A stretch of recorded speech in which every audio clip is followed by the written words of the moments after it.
আসসালামু আলাইকুম রহমতুল্লাহি ওবরকাতুহু। সম্মানিত দর্শক, গত প্রায় ২ মাস ধরে বাংলাদেশের রাজনীতিতে সার্জিও গোর এই শব্দটি, এই নামটি এত বেশি উচ্চারিত হচ্ছে।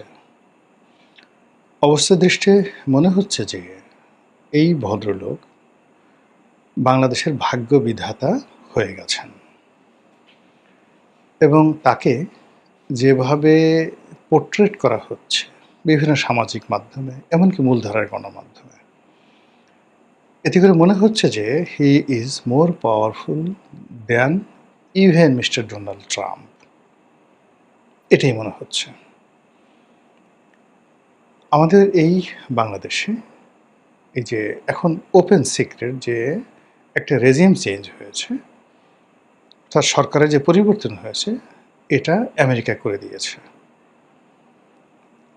এবং একথা এখন সবাই বলছে যে গত ২ বছর ধরে যারাই মন্ত্রী হয়েছেন, এমপি হয়েছেন, তারপর রাষ্ট্র চালাচ্ছেন, তাদের মাথার উপর আমেরিকার হাত আছে।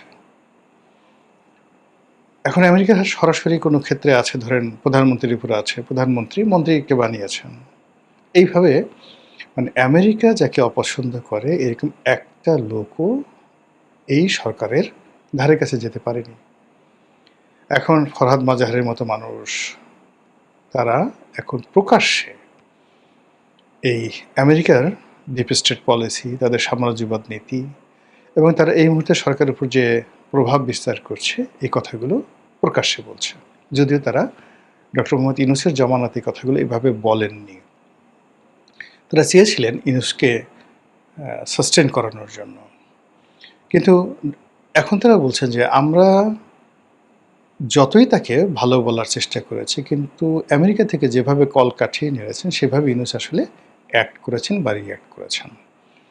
আবার তারা এখন বলার চেষ্টা করছেন এই গ্রুপটি, জনাব ফরহাদ মাজাহার এবং তার সঙ্গে তার যারা ভক্ত মুরিদান রয়েছেন, তাদের বক্তব্য হলো জনাব তারেক রহমান সাহেব is a extended version or element of doctor Mohammad Yunus, nothing more.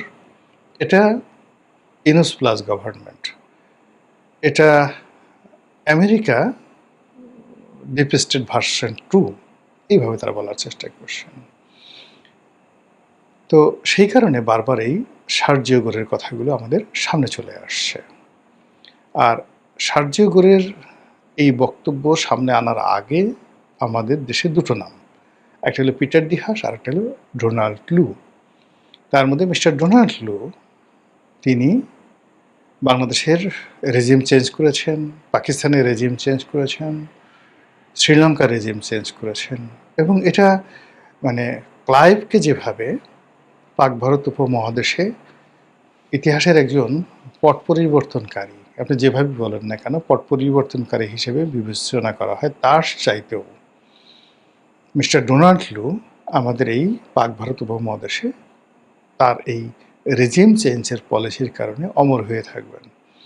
আপনি দেখেন পুরো মধ্যপ্রাচ্যের প্রথম মহাযুদ্ধের সময়টিতে অটোম্যানদের পতন, ওখানে ইংরেজদের রাজত্ব, ইউরোপীয়দের রাজত্ব এবং আজকে এই যে প্রথম মহাযুদ্ধ থেকে আজকে যে পুরো ইউরোপ এবং আমেরিকা পুরো মধ্যপ্রাচ্য যে শোষণ করেছে, সেই শোষণের যে নায়ক, যিনি এই পুরো জিনিসটাকে কুক করেছেন, তিনি একজন কর্নেল ছিলেন ব্রিটিশ গোয়েন্দা সংস্থা MI6। আপনারা জানেন যে তাদের দুটো গোয়েন্দা সংস্থা রয়েছে, MI6 এবং MI5। দেশের মধ্যে যে গোয়েন্দা সংস্থাগুলো চালায় জাস্ট NSI-এর মতো, সেটা হলো MI5। আর ঠিক CIA এবং রয়ের মতো দেশের বাইরে যে সকল অপারেশন চালায়, সেটা হলো MI6। তো এরকম MI6-এর একজন কর্নেল, তিনি একেবারে 10 বছর মরুভূমিতে গিয়ে মরুভূমির একেবারে রীতিমতো হুজুর হয়ে গেলেন, মুসলমানের মধ্যে মিশে গেলেন এবং এত ভালো আরবি জানতেন যে বেদুইনরা, বড় বড় বেদুইন গোত্র, মানে তাদের সাথে তাদের সম্পর্কটা হয়ে গেল। আরও ডিটেলস মানে এখানে তার দুটো, একটা হলো তার এই কাহিনী নিয়ে একটা খুব বিখ্যাত, মানে যাকে বলে ব্লকবাস্টার একটা সিনেমা হয়েছে, দ্য লরেন্স অফ অ্যারাবিয়া। সেটা দেখতে পারেন। আর তার কাহিনী বর্ণনা করে বিখ্যাত রোড টু মক্কা একটা বিখ্যাত বই আছে। এই বইতে আবুল আসাদ, যিনি লেখক, তিনি এই চমৎকারভাবে লরেন্স অফ অ্যারাবিয়ার কাহিনী বর্ণনা করেছেন। তো এই লরেন্স অফ অ্যারাবিয়াকে নিয়ে যেভাবে চলচ্চিত্র হয়েছে, আগামীতে দেখবেন যে এই ডোনাল্ড লুকে নিয়ে এরকম চলচ্চিত্র হবে। একটা তিনটা গভর্নমেন্টকে রীতিমতো ফেলে দিয়েছে। 4টা গভর্নমেন্টকে, পাকিস্তান, শ্রীলঙ্কা, নেপাল, বাংলাদেশ, 4টা দেশের রেজিম চেঞ্জ করে ফেলেছে একজন লোক, ডোনাল্ড লু। It's not a matter of joke. তো এই কারণে কি হলো যে ডোনাল্ড লু একজন উপমন্ত্রীর পদমর্যাদা সম্পন্ন ছিলেন এবং প্রেসিডেন্টের সঙ্গে তার কোনো রিলেশন ছিল না, অর্থাৎ মিস্টার জো বাইডেনের সঙ্গে তার ওইরকম কোনো রিলেশন ছিল না আদার দ্যান ফর্মাল রিলেশন।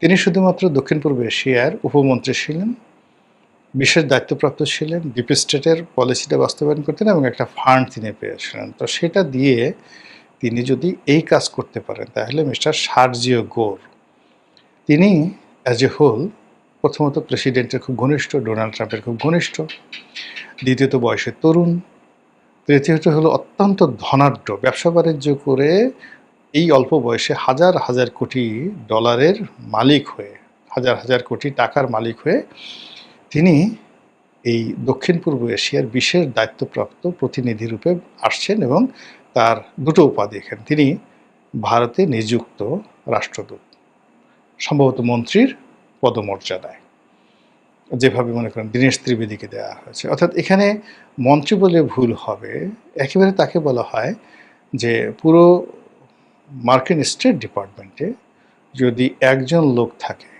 যার সঙ্গে ডোনাল্ড ট্রাম্পের ওয়ান টু ওয়ান রিলেশন, টেলিফোনে কথা বলতে, তার সাথে দেখা করতে, কখনো তাকে কোনো প্রোটোকল মেনটেন করতে হয় না, তিনি মিস্টার সার্জিও গোর।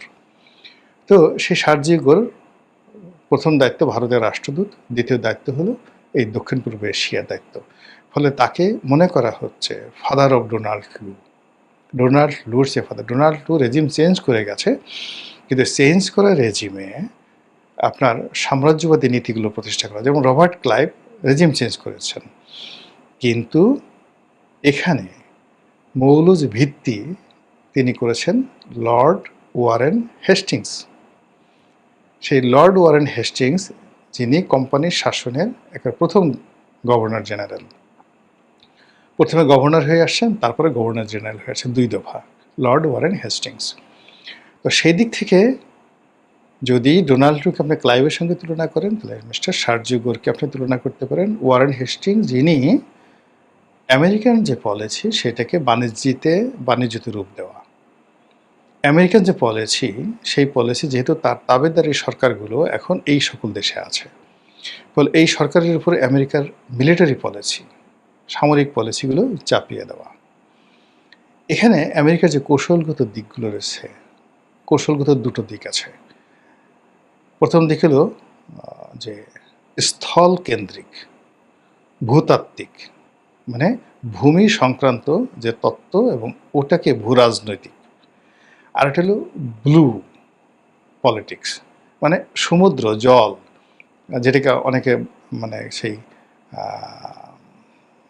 ব্লু ইকোনমি বলে, সেই ব্লু ইকোনমির ক্ষেত্রে হলো ব্লু পলিটিক্স। তো জিও পলিটিক্স মানে ভূমি থেকে ভূমি, আর একটা হলো ব্লু পলিটিক্স। এখন ব্লু পলিটিক্স হলো এখানে ইন্দো প্যাসিফিক, তাদের যে কৌশলগত ইন্দো প্যাসিফিক যে তাদের প্রযুক্তি রয়েছে, অর্থাৎ প্রশান্ত মহাসাগর থেকে আটলান্টিক, প্রশান্ত মহাসাগর, প্রশান্ত মহাসাগর থেকে ভারত মহাসাগর, ভারত মহাসাগর হয়ে মালাক্কা যাকে বলা হয় প্রণালী হয়ে যেটা বে অফ বেঙ্গলে ঢুকেছে, এই পুরোটা হলো তাদের জন্য একটা রাজনীতি। এখন ভূ রাজনীতিতে তারা বাংলাদেশে একটা করিডোর চাচ্ছে, সেন্ট মার্টিনে তারা একটা ঘাঁটি করতে চাচ্ছে, মায়ানমারে তারা একটা খ্রিস্টান রাষ্ট্র করতে চাচ্ছে আন্ডার দ্য বার্মা অ্যাক্ট। আর তাদের যে প্যাসিফিক কমান্ড ছিল, সেই প্যাসিফিক কমান্ডটাকে এনে তারা ইন্দো প্যাসিফিক করলো। ইন্দো প্যাসিফিককে বাদ দিয়ে এখন তাদের বে অফ বেঙ্গল, তাদের যে কৌশলগত ব্লু পলিটিক্স সেখানে চলে আসছে। অর্থাৎ তারা সমুদ্রে তারা আধিপত্য চায় এই অঞ্চলে, এবং আধিপত্য করতে গিয়ে তারা চীনের সঙ্গে কন্ট্রাডিক্ট করতে চায় না, ভারতের সাথে কন্ট্রাডিক্ট করতে চায় না। আর কন্ট্রাডিক্ট করতে না গেলে তাহলে এই বে অফ বেঙ্গলে তারা বাংলাদেশের জলসীমা এবং মায়ানমারের জলসীমা, আমরা যেহেতু চদু মাকড়া পার্টি, আমাদেরকে কান মূল্য আমাদের কিছু করার নেই। ফলে আমাদের যে মহীসোফান আছে, আমাদের যে বঙ্গোপসাগরের যে অঞ্চলটুকু আমাদের কর্তৃত্বে আছে, আমাদের এবং মায়ানমারের, এই জায়গাতে তারা মাতুব্বরিটা করতে চায়।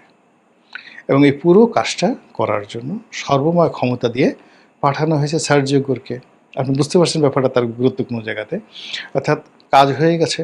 এখন এখানে যেখানে মিলিটারি পাঠানো দরকার মিলিটারি, যেখানে ব্যবসায়ী পাঠানো দরকার ব্যবসায়ী, যেখানে ধর্ম কর্মের ব্যাপার সেখানে আপনার যাজকরা আসবে। As a whole British East India Company Lord Warren হেস্টিংসের জমানাতে যেভাবে এসেছিল, যেভাবে তারা সিভিল সার্ভিস করেছিল, যেভাবে তারা মিলিটারি সার্ভিস করেছিল, যেভাবে তারা ইংরেজি ভাষাটাকে এখানে বুঝিয়ে দিয়েছে, ঠিক সেম কাজটা এখন সার্জিও গোরের মাধ্যমে করার জন্য মিস্টার ডোনাল্ড ট্রাম্প তার সবচেয়ে পছন্দের একটা মানুষকে ভারতের রাষ্ট্রদূত করেছে। এখানে আমি আগের যে অংশটুকু আলোচনা করি সেটিকে যদি আপনি দেখেন, তো তাদের ফার্স্ট প্ল্যান হলো বে অফ বেঙ্গল। এখান থেকে তারা সোজা চলে যাবে মালাক্কা প্রণালীতে, যেটা ইন্দোনেশিয়ার মধ্যে আছে। ইন্দোনেশিয়া দুর্বল একটা রাষ্ট্র, এবং ভারতকে যেটা বলা হয়েছে যে ভাই তোমার সাথে আমার অন্য বিজনেস প্রবলেম আছে, যা কিছু আছে, কিন্তু বাংলাদেশ নিয়ে, মিয়ানমার নিয়ে তুমি তোমার স্বার্থ দেখো, আমরা আমাদের স্বার্থ দেখি, এখানে আমাদের কন্ট্রাডিক্ট হবে না। আমরা যে জিনিসগুলো চেয়েছি সেটা আমরা শুধুমাত্র আমাদের সেই জায়গাগুলো আছে। আর তোমরা যেটা তোমাদের সেভেন সিস্টার চাচ্ছ, মায়ানমারকে বলা হচ্ছে তোমরা যে জিনিসগুলো চাচ্ছ, কোনো সমস্যা নেই, আমরা সবাই এখানে ভাগাযোগি করে কাজ করি, কোনো প্রবলেম নেই। প্রবলেম হবে চীনের। ফলে চীন তোমাদেরও শত্রু, আমাদেরও শত্রু। তো এই জিনিসগুলোর যাতে একটা ডিপ্লোম্যাটিক চ্যানেল চমৎকারভাবে চলে, এই জন্য একেবারে বিশ্বস্ত একজন লোক মিস্টার সার্জিও গোরকে দিল্লিতে পাঠানো হয়েছে। এখন সার্জিও গোর বাংলাদেশে আসার আগে তার বহু টিম, গোয়েন্দা team, military team, FBI team, বহু টিম বাংলাদেশে হয়তো আসছে।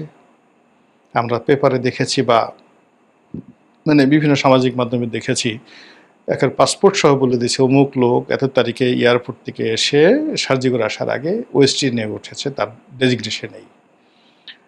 তারপরে সাবেক সিআইএর এত বড় কর্মকর্তা বাংলাদেশ তো দূরের কথা, ভারতও কখনো আসে না, সেই কর্মকর্তাও বাংলাদেশে এসে এখন পর্যন্ত আছে কিনা আমি জানি না। তো এরকম ঘটনাগুলো ঘটেছে। তো সেই সার্জিও গোর এসে তারপর প্রধানমন্ত্রীর সাথে দেখা করেছে, খলিলুর রহমান সাহেবের দেখা করেছে, কেউ কেউ বলে আওয়ামী লীগের নেতাদের সাথে, একজন নেতার সাথে দেখা করেছে, আরও অনেক বৈঠক হয়েছে, হয়তো গোপন বৈঠক হয়েছে সেই মার্কিন রাষ্ট্রদূতের বাসায়। এবং এখনও তাদের যে সিক্রেট সার্ভিস যেগুলো সামনে চলে আসছে, সেখানে তারা এমন অনেক কিছু করতে পারে যেগুলো আমরা কল্পনাও করতে পারি না। এর ফলে ওনার এই আগমনকে নিয়ে প্রচুর আলোচনা হচ্ছে, সমালোচনা হচ্ছে, এবং যারা প্রো আমেরিকান তাদের বক্তব্য হলো সরকারকে এই সার্জিও গোর একটা রেড সিগন্যাল দিতে আসছে। কেন চীনে গেলা, কেন এই জিনিসগুলো করছো না, কেন ওই জিনিসগুলো করছো না, কেন এটা দিচ্ছ না, কেন এটা করছো না, এই জিনিসগুলো মানে কি কি, সেটা মানবিক করিডোর হতে পারে, সেটা মিলিটারি করিডোর হতে পারে, নানা রকম কথাবার্তা হতে পারে। তো এটাকে আপনি বলতে পারেন যে এই যে হুট করে তিনি যে চলে আসলেন, এটা সার্জিও গোরের অনেকটা সার্জিক্যাল কূটনীতির মতো, মানে ঝড়ো গতিতে আপনার হলো সার্জিক্যাল যেটা অপারেশন করা হয়, এয়ারে স্ট্রাইক করা হয়, যে খুব দ্রুত সময়ের মধ্যে একটা দেশে মানে হতচকিত করে ফেলে, সে আউট অফ ইমাজিনেশন কল্পনাও করতে পারে না, কিন্তু শুধু বিমানের সাইরেনটা বাজে। তো সেক্ষেত্রে মিস্টার সার্জিও গোর যেভাবে আসছেন, যেভাবে কথা বলছেন, এত দ্রুততার সঙ্গে মনে হয়েছে যেটা একটা কূটনীতির ঝড়, একটা কূটনীতির সার্জিক্যাল অপারেশন। এখন সেই অপারেশন তো মিস্টার সার্জিও গোর করে গেলেন, আমরা সেটাকে কিভাবে হজম করব, কিভাবে মেনটেন করব, সেটি দেখার বিষয়। মহান আল্লাহ আমাদের সবাইকে হেদায়েত দান করুন এবং হেফাজত করুন। আসসালামু আলাইকুম রহমতুল্লাহি ওয়া বারাকাতুহু।